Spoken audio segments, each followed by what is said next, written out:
السلام علیکم ورحمۃ اللہ وبرکاتہ۔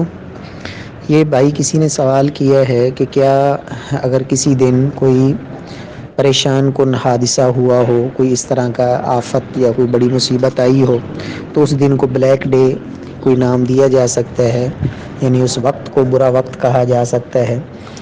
دیکھیں، نبی صلی اللہ علیہ وسلم کے دور میں بھی اور آپ سے پہلے عربوں کے اندر جاہلیت میں یہ تصور تھا کہ جب ان کے اوپر کوئی پریشانی مصیبت آتی تو وہ اس وقت کو برا کہتے، زمانے کو اور وقت کو گالی دیتے۔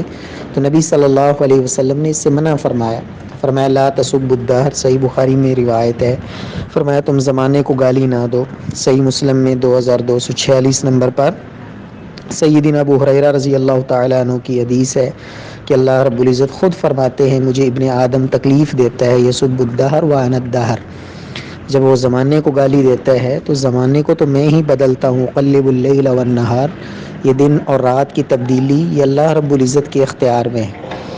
تو ان احادیث کی روشنی میں سمجھ یہی آتی ہے کہ ہمیں کسی بھی وقت کو، کسی بھی دن کو ہم برا دن، برا وقت نہیں کہہ سکتے، اور نہ ہی اس کی اللہ کے رسول صلی اللہ علیہ وسلم نے اجازت دی ہے۔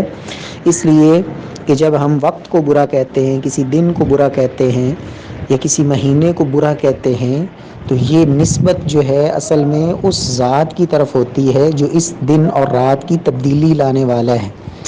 یہ اللہ رب العزت کے اختیار میں ہے، دن اور رات کا آنا جانا، اور سورج کا طلوع ہونا، سورج کا غروب ہونا، یہ وقت کی تبدیلی، یہ مہینے، یہ سال، یہ سب کچھ اللہ رب العزت کے اختیار میں ہے۔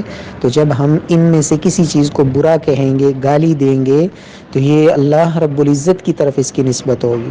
اس لیے کسی بھی دن کو اس طرح کا نام، بلیک ڈے یا اس طرح کا نام دینا، یہ شرعاً جائز نہیں ہے۔ واللہ تعالی اعلم۔ السلام علیکم ورحمۃ اللہ وبرکاتہ۔